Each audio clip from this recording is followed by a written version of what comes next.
On a need-to-know basis, he's got you covered. Elias Makos, CJAD 800. See that? Sylvie just hired someone new. An American girl? Genevieve looking chic. Sylvie gave me a bit of a Paris makeover.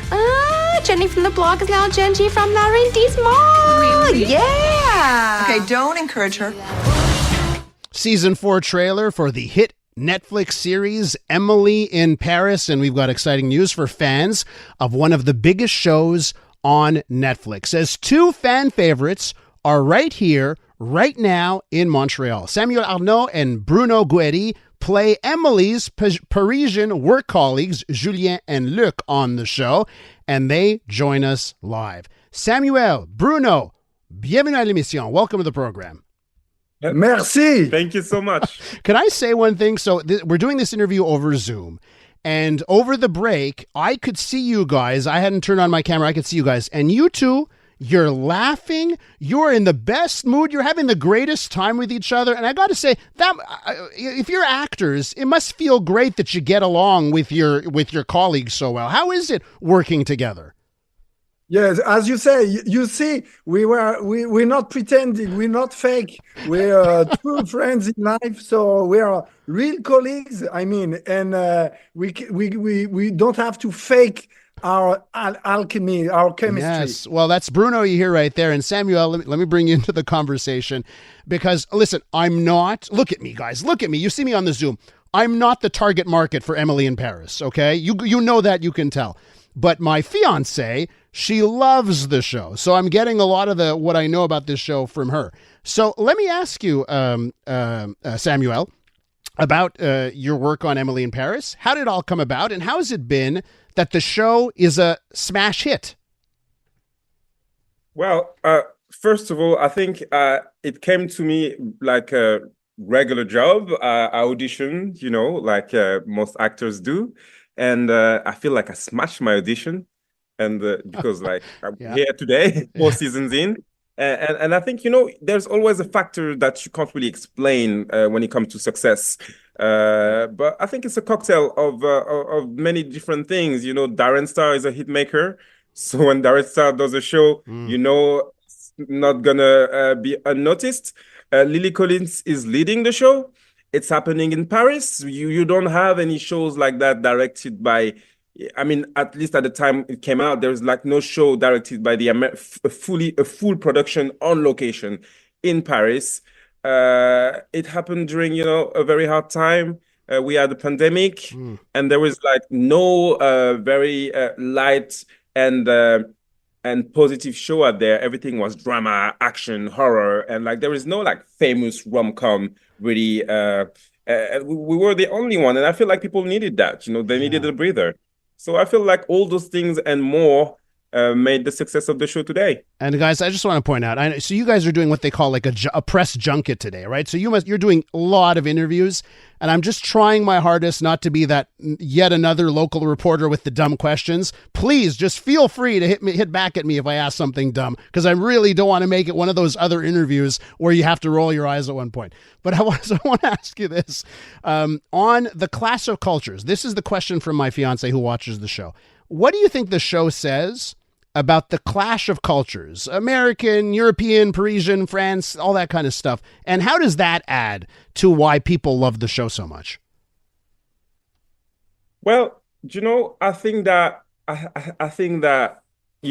you are, I feel like the show kind of makes you aware of things because like, as a French person, there was things that I found normal, like people asked us earlier, are French romantic? And I'm like, I don't know if we're romantic. Like, I only realized that I've been told that I was romantic when I moved to London. And I was like, I'm just talking. I don't feel like I'm romantic, And like, people say that the Americans work to live, and like, they just work for them, they don't think that.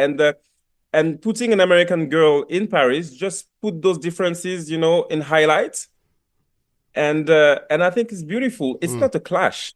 It's a celebration of culture. Bruno, what do you say on that? And does your accent let you get away with a lot of things? You mean my accent, my French accent? Yeah, Est-ce que ton accent, ça te permet de passer entre les mailles du filet et tout? I don't know. My accent give me that French touch. Obviously, I don't have to fake neither that, like the chemistry with Samuel. So for me, it's a good job, you know. I just have a broken English, and they love that. So I give you that broken English. I love it, by the way. We'll take broken English on this program. Look at me. I host this show, and I've got broken English at times. We are with Bruno Gouéry and Samuel Arnaud, both stars in the Netflix hit series Emily in Paris. What do you guys say? Samuel, I'll start with you on this one. What do you say to critics who have said that the show negatively portrays French people or creates stereotypes? I'm shocked. I don't think the show is creating stereotype. I think the show is using stereotype in the storyline because it makes great scenes and it's funny. And I think the show is literally portraying Paris the best way possible. Like, you can't watch the show and tell me Paris is not a beautiful city. Like, all the men are beautiful, and like, I mean, like, I think it's everything but negative. But one thing I have to say is that I think the show portrays a side of Paris, but Paris is much more than that. And you can't portray an entire city in 30-minute episodes. You can't do that. You know what I mean? Darren Star decided to show the beauty, the fashion, the luxury, you know what I mean? The romance. That's what he decided to do. And like other show like Lupin shows something else about Paris, you know what I mean? And the city is what you make of it, you know? Paris for me is not the... There is music here. We're sorry about that, but okay. We have on radio, you know, right here. It's live, but don't worry, like the Zoom is doing its magic and it's taking the music out of the background, so I only hear your voice. Don't worry. What I wanted to say is that my Paris is not the Paris of Bruno, you know what I mean? And we're both French. Yeah. So my Paris will definitely be yours. So just come to Paris and make it your own. Bruno, did you know when you started working on this series, did you know it was going to be a hit? Did you know it was going to be a success right away? Absolutely not. First of all, we were supposed to do that show for Paramount, and after they decided to put it on Netflix, and I never expected that popularity. Now, you know, I'm recognized in Budapest, in Sicily. Wow. Japan people know me, Argentinian, Australian. It's all over the world, and I never expected that, obviously. Samuel, I want to go back to something you touched on about, you know, exposing French culture to the world, right? You mentioned Lupin, we got Emily in Paris and that kind of thing. So, you know, how important is it for, like, you know, Netflix? Everyone around the world, it seems like, everyone has Netflix. How important is it that shows like yours get that global audience so people can see, you know, TV series that are not just filmed in LA and New York? But I think it's vital. You know, I like to think that us as storyteller, we have the opportunity to open a window towards the world. You know what I mean? And like platform like Netflix just make this window wider. And like if you were used to watch only American shows and American TV, now you can watch Spanish shows, German shows, French shows, you know what I mean? And just see different versions of different culture and just open your mind to the world. You know, I always say it's a good thing if you have the opportunity to travel because it will make you someone richer. And what a best way to travel than watching TV sometimes, you know what I mean? And that has been one of the things, you know, and whether it's, you know, South Korean shows, right? That you know, a Squid Game, that kind of stuff that we would have never have watched before, that thanks to streaming we can. Can we get the, Bruno, maybe a sneak peek en primeur? Can you give our fans of the show who are listening a sneak peek of what's to come on Emily in Paris?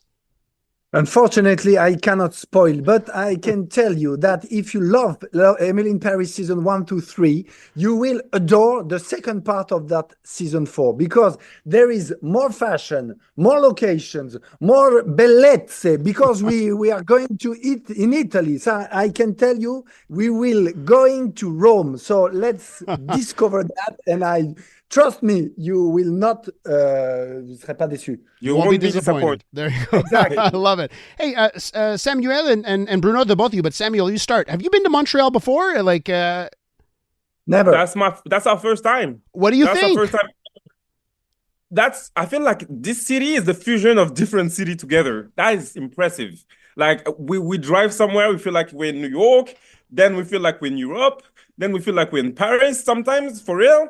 For me, it's fantastic. I feel in America, but I understand all the people because you're speaking French. So for me, it's wonderful. I love Montreal. It's the perfect mix. Je reviendrai à Montréal. Yeah, we'll be back. I love it. Hey, guys, listen, we have to leave it there. You guys were fantastic. Thanks for dealing with me, the radio host for Montreal. I really appreciate it. Come on, you're amazing too, man. Awesome. Thank you.